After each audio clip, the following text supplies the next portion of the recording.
Марто, че ме побърква, казвам ти, не издържам! Какво става, бе? Какво има? Мамо, Марти не ми дава да игра на компютъра, вече не издържам, казвам ти, ще го смачкам!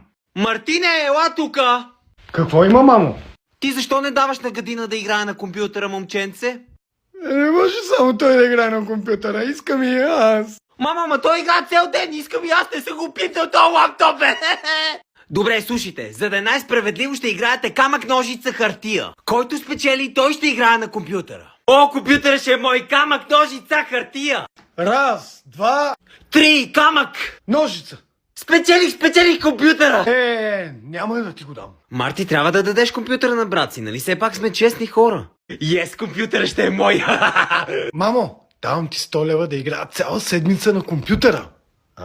Да бе, успех. Мислиш, че мама ще се вържи и ще я подкупи с пари. Има сделка, играй колкото искаш.